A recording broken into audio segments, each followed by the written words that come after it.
It is an exciting time to be an art lover because of several reasons. 1. New subject matter and techniques of contemporary artists reflect today's modern society. 2. New avenues of creativity and experimentation by way of digital art and artificial intelligence. 3. Increased accessibility to art, local and worldwide, due to social media and the internet. 4. More diversity of ideas and points of view because of increasing inclusion of underrepresented communities in the art world. Having said that, here are 3 contemporary artists you should know about. First is Michelangelo Pistoletto, an Italian artist who was born on June 23, 1933, in Biella, Italy. He is known for his contributions to the Art Povera movement, which emerged in Italy during the 1960s, and emphasized the use of everyday materials in art. Pistoletto's early works were heavily influenced by the Italian tradition of figurative painting, but he gradually moved towards a more conceptual approach to art. In the 1960s, he began to use sheets of polished stainless steel and mirrors with an image painted, or a photographic image printed on the reflective surface. When a viewer approached, he could see himself in the surrounding environment in the artwork, which created a sense of spatial disorientation and a dialogue between viewer and artwork.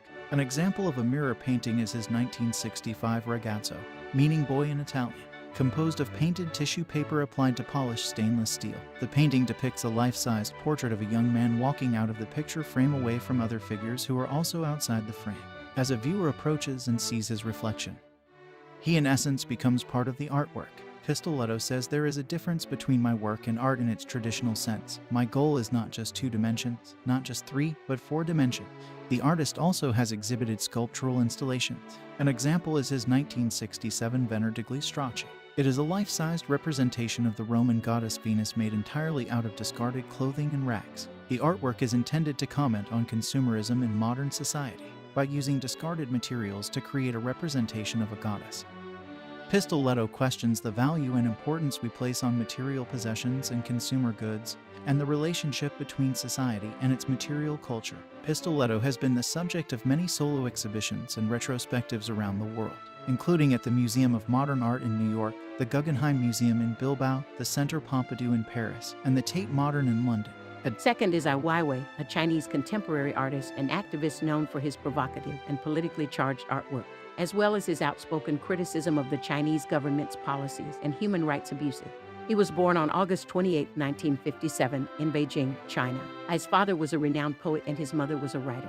Ai spent his early childhood in exile with his family, living in various parts of China before returning to Beijing in 1976, where he studied at the Beijing Film Academy. From 1981 to 1993, Ai lived in the United States. During this time, he became involved in the avant-garde and conceptual art scene and was exposed to the works of artists like Andy Warhol, Marcel Duchamp, and Jasper John. He also befriended beat poet Allen Ginsberg and interestingly became a top-tier professional blackjack player. He returned to China in 1993 and continued to produce art that was critical of the government.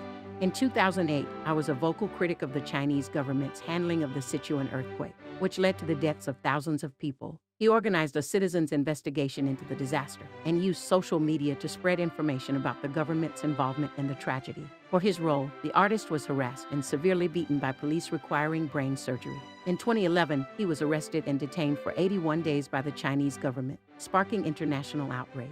After being allowed to leave in 2015, he lived for a while in Berlin, London, and as of 2021, Portugal. Some of his most notable works include The Fountain of Life, a large-scale sculpture that was first exhibited at the 2017 Biennale of Sydney. The sculpture consists of hundreds of crystal glass pieces arranged in a circular pattern and is meant to resemble the shape of a traditional Chinese lantern. The sculpture strives to explore the relationship between light, space, and people. Ai has said that the work is intended to create an immersive experience for viewers, drawing them into its shimmering, reflective surface. At the same time, the work is meant to highlight the fragility of human life in the face of political oppression and social injustice, and to be seen as a symbol of hope and resilience. Ai's sculpture Stools is a thought-provoking and visually striking work of art that raises important questions about culture, history, and society. The stools are made from traditional Chinese wood and are constructed using traditional Chinese joinery techniques.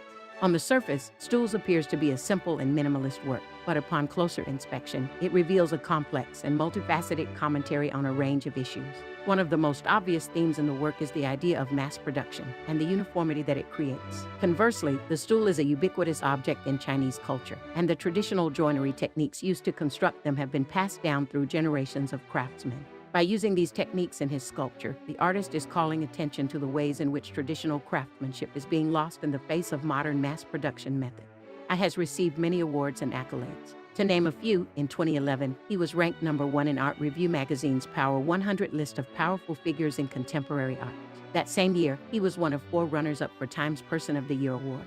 Along with singer-activist Joan Beats, I received Amnesty International's Ambassador of Conscience Award in Berlin. The Japan Art Association bestowed upon the 2022 Annual Global Premium Imperial Award for his contributions in sculpture.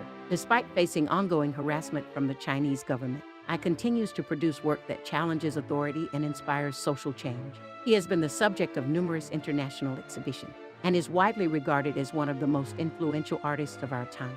Third, we have Gerhard Richter, a contemporary German artist known for his varied, diverse range of styles and mediums. He achieved international recognition in the 1960s for his photo-based paintings, but he is best known for his later abstract paintings. Born in Dresden, Germany in 1932, Richter grew up during the Nazi regime and witnessed the destruction of his hometown during World War II. Richter has been a vocal critic of the German government and has spoken out against war, violence, and oppression. After studying art in East Germany, Richter moved to West Germany in 1961. He began to develop his signature style of using a unique process of layering and scraping paint, resulting in blurred, abstract expressionist paintings that challenge the viewer's perception of reality. An example of this genre is Abstraktsbild or abstract painting. Richter's Abstraktsbild is a series of abstract paintings that are notable for the use of abstraction as a means of exploring the expressive potential of color and form.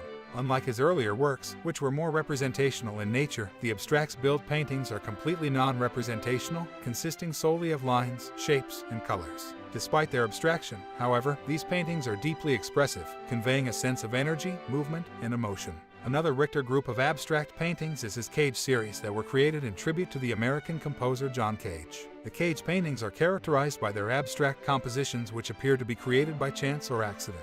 These paintings again are created by layering paint, which gives the works a sense of depth and texture. The colors used in the paintings are subdued and muted, with shades of gray, white, and black dominating the palette. The title of the series is a reference to John Cage's philosophy of chance and randomness in art, which was a major influence on Richter's work. Cage believed that art should be created without intention or purpose, allowing chance and randomness to guide the creative process. Richter's influence can be seen in the work of many contemporary artists, and his art has sold for multi-millions of dollars at auction. Although there are other contemporary artists whose works have sold for much more, but that's for another video. His work can be found in major museums and collections around the world, including the Museum of Modern Art in New York, the Art Institute of Chicago, the Tate Modern in London, and the Centre Georges Pompidou in Paris. Additionally, he has received numerous awards and honors throughout his career, including the Premium Imperial in 1997 and the Golden Lion at the Venice Biennale in 1966. Richter is widely regarded as one of the most important artists of the 20th century.